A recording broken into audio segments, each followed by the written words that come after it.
The question is, and it's not even not about that particular one, but so he signed his NHL contract. Does anybody feel bad for his road now? Yeah, seriously. And if he plays 3, 4, 5, 10 years with Philadelphia, does it matter? Doesn't even matter.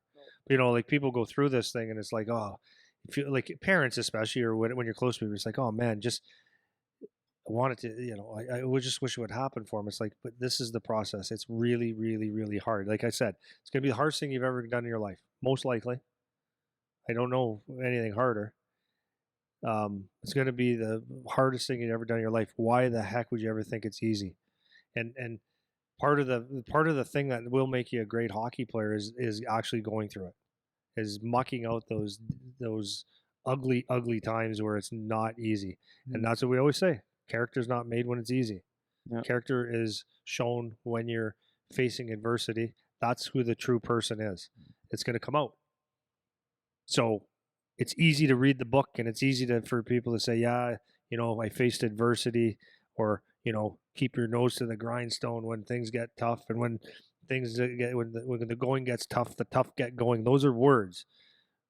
But we've all been through the times where it's like, this is actually in the mud right now, actually, and there's nothing fun about it, but it's actually where it reveals, okay, are you actually going to do the work for not just for a day or two or a year, or this is what you want. You're going to have to do the work until it's done. Yeah.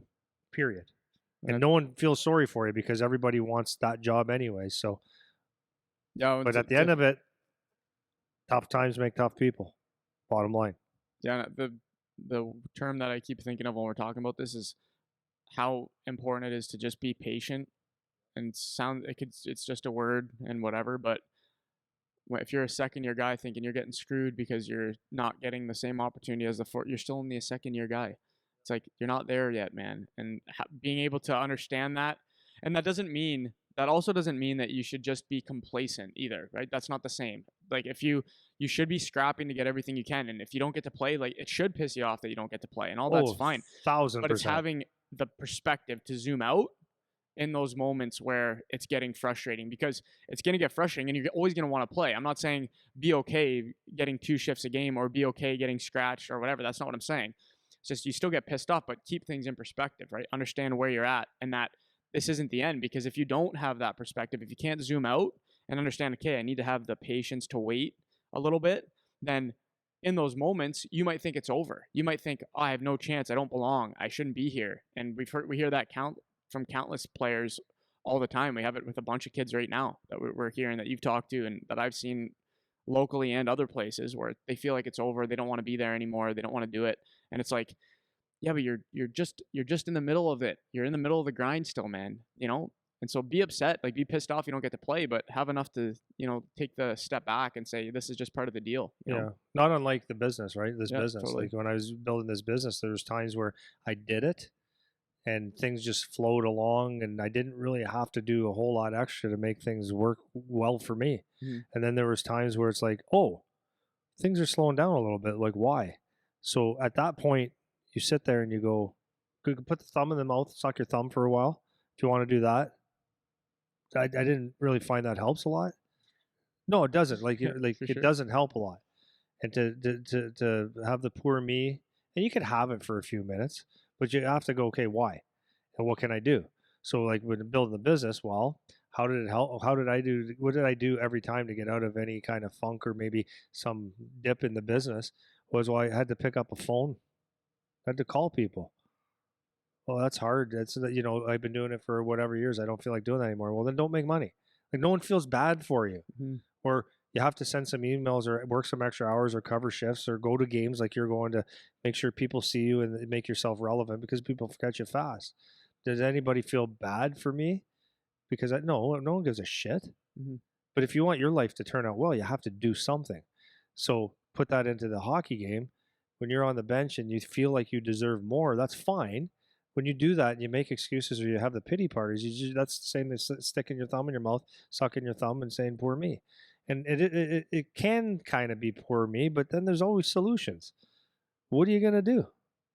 What are you going to do to get yourself out of this? Like, And sometimes just practicing hard isn't the answer. But when you are in a game, what are you going to do? Are you going to have a vanilla shift, or are you going to do something that was extremely noticeable? Because if you do that, you're probably going to, you not necessarily will, but it will open the coach's eyes in some sense. Might say, "Oh, he's ready," or "That was a good shift." And if you do two of those, and even if it takes 3 games, if you'll get 2 shifts a game, if you put two hardworking shifts together, or blow someone up just because, or disrupt plays like all over the place, and your feet don't stop moving, and do things right twice a game, and maybe that'll be 3 times a game the next time, and maybe it'll be a regular shift. But Yep. do something. Don't suck your thumb. Sucking your thumb is not the answer. Yeah, and even if, like you said, you can have the poor me for a bit and the self pity for a bit, but even normally, if you have the poor me, whatever, I find a lot of times people just haven't really evaluated their fault, like what is actually their fault and the reason they're in the situation they're in.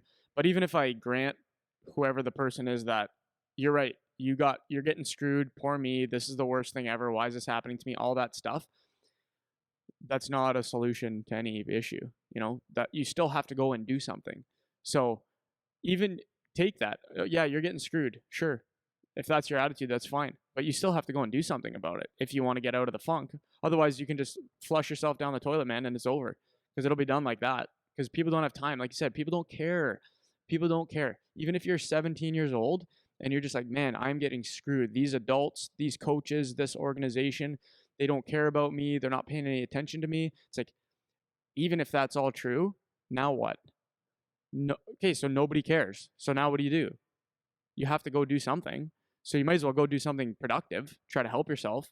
So you have to ask the question, get past the poor me, or even if you still have the poor me, still ask the question. Like, what can I do? What should I do? Why am I in the position that I'm in? Ask those questions and you can help to rally yourself out of that to the best that you can, right? Control the controllables. Absolutely. Do what you can control.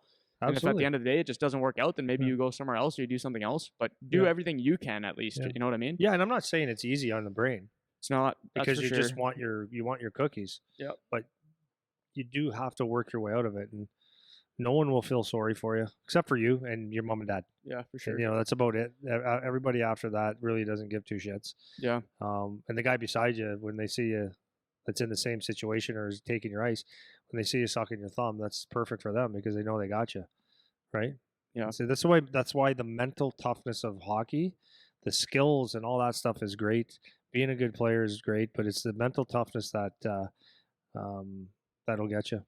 Yeah. The distractions and mental. If you're not mentally tough, then all the distractions will get you, and you can't see long term.